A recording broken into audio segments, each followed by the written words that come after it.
Most common shoulder issue that we see is actually a rotator cuff injury. Now, the rotator cuff is actually a broad term, and it refers to 4 different muscles that are actually active in the shoulder, and of course their respective ligaments and tendons.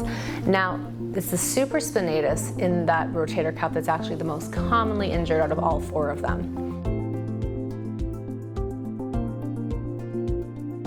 I always do ultrasound guided injections to see if I do see tears, if I do see a bursitis, but I never, I don't actually formally diagnose that. I will leave that up to radiologists. I know enough to be dangerous.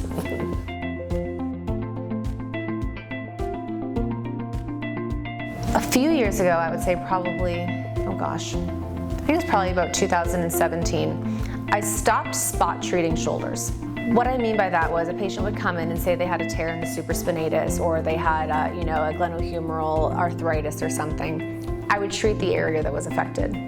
About 2017, I changed and I was like, you know what, if you're coming in for your shoulder, I'm gonna treat the whole shoulder regardless, because the whole shoulder still moves as a whole shoulder.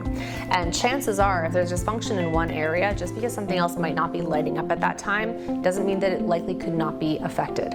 So now if the patient comes in, I'm gonna be comprehensive. We're gonna be treating all 4 of the rotator cuffs. We're gonna treat the biceps. We're gonna treat the acromioclavicular joint, the glenohumeral joint, and of course the burses as well.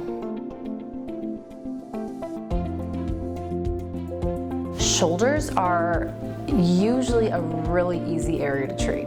It's very rare that I get patients that just don't heal. And if they don't, it's usually due to some other factor. Perhaps they didn't want to give up their drinking habit on the weekends, or they just really enjoy eating sugary cake on a daily basis.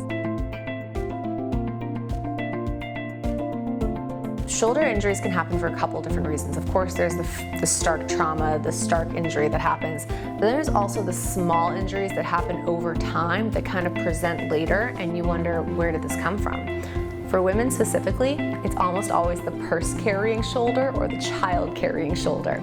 That repetitive trauma, that repetitive motion over time that you might not even register as a trauma will pull at that tissue, pull at those ligaments, and before you know it, you have a rotator cuff rupture. Pickleball injuries are actually very, very dominant. People get out there, they love the competitive nature of it, they really get into it, and it can be really easy to strain, sprain, or tear pretty much any structure that's involved in the shoulder, but also knees and hips too.